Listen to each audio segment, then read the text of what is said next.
Hello friends, welcome to my channel. আজকে আমি বানাতে চলেছি পনির মশলা। পনির মশলা বানানোর জন্য কি কি লাগবে আর কিভাবে বানাবো সেটা এবার আমি তোমাদের দেখিয়ে দেবো। এটা আমি বানিয়েছিলাম আমার জন্মদিন স্পেশাল।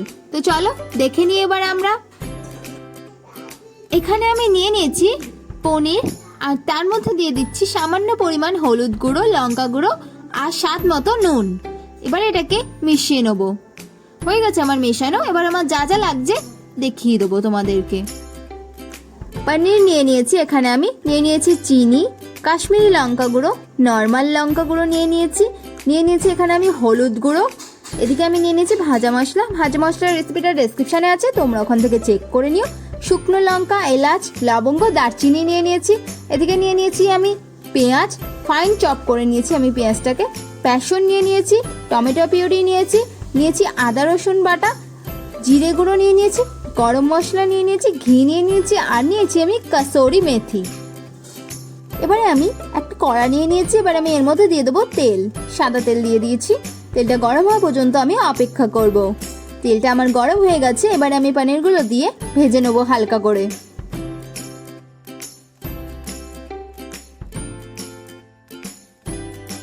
হয়ে গেছে আমার সব পনিরগুলো দেওয়া। এবার আমি এটা হালকা করে একটুখানি নেড়ে নেবো।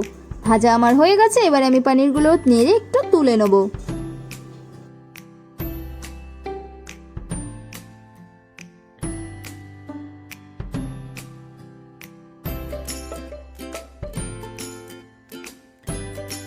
এবারে আমি তুলে নিচ্ছি পনিরগুলো।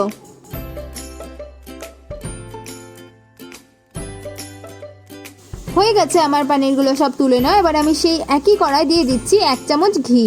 ঘিটা গলা পর্যন্ত আমি অপেক্ষা করব।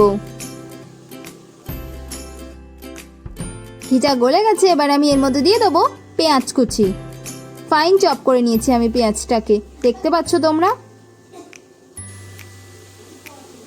পেঁয়াজটা আমার হালকা করে ভাজা হয়ে গেছে। এবার আমি এর মধ্যে দিয়ে দিচ্ছি শুকনো লঙ্কা, দারচিনি আর দিয়ে দিচ্ছি এলাচ আর লবঙ্গ।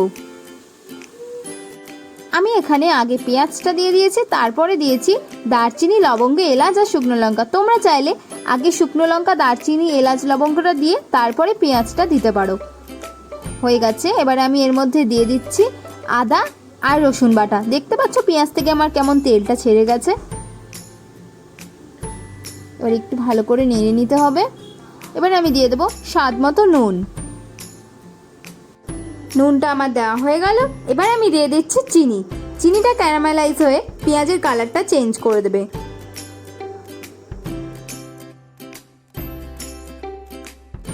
একটুখানি নেড়ে নিয়েছি। এবার আমি এর মধ্যে দিয়ে দিচ্ছি টমেটো পিউরি। হয়ে গেছে আমার টমেটো পিউরিটা দিয়ে দেওয়া। এবার আমি দিয়ে দিচ্ছি বেসন। এবার আমি ভালো করে এটা নেড়ে নেবো। দেখতে পাচ্ছ তোমরা বেসনটা দেওয়ার পরে মশলাটা কেমন উঠে উঠে আসছে কড়া থেকে।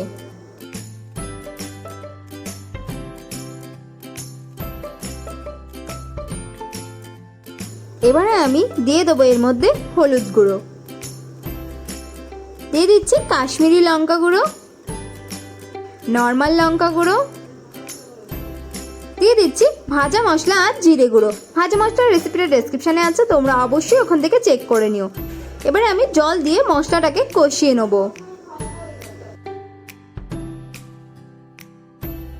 দেখতে পাচ্ছ তোমরা মশলাটা আমার কষানো হয়ে গেছে।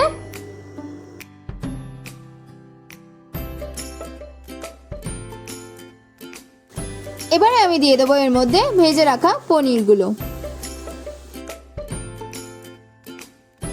হয়ে গেছে আমার পনিরগুলো দেওয়া। এবার আমি একটু ভালো করে নেড়ে চেড়ে নেব। এবার আমি দিয়ে দেবো গরম মশলা গুঁড়ো। এবার আমি দিয়ে দিচ্ছি কসুরি মেথি। এটা দিলেই রান্নার স্বাদই চেঞ্জ হয়ে যায়। তোমাদের কাছে যদি থাকে তাহলে তোমরা অবশ্যই রান্নাতে ব্যবহার করো কসুরি মেথি। এবার এটাকে আমি ভালো করে একটুখানি নেড়ে নিচ্ছি, তাহলেই রেডি হয়ে যাবে। রেডি হয়ে গেছে আমার আজকের রেসিপি পনির মশলা। এবার আমি তোমাদেরকে সুন্দর করে পরিবেশন করে দেখিয়ে দেবো। যদি আমার রেসিপিটা ভালো লেগে থাকে তো অবশ্যই লাইক কমেন্ট শেয়ার করে দিও। যদি আমার চ্যানেল নতুন হয়ে থাকে তো সাবস্ক্রাইব করতে ভুলো না, পাশের বেল আইকন প্রেস করে অল করে দিও, যাতে যে কোনো রান্নার নোটিফিকেশন সবার আগে যায় তোমার কাছে। যদি কিছু বলার থেকে ডেসক্রিপশনে আমার ফেসবুক ইনস্টাগ্রাম লিঙ্ক আছে, অবশ্যই সেখানে গিয়ে বলো নেক্সট রেসিপি কী বানাবো সেটার জন্য আমাকে কমেন্ট করে জানো। Thanks for watching my video. আর রয়েছে ডেসক্রিপশনে আমার নতুন চ্যানেল লিঙ্ক, যাও গিয়ে দেখো কেমন হচ্ছে, আমাকে কমেন্ট করে জানিও।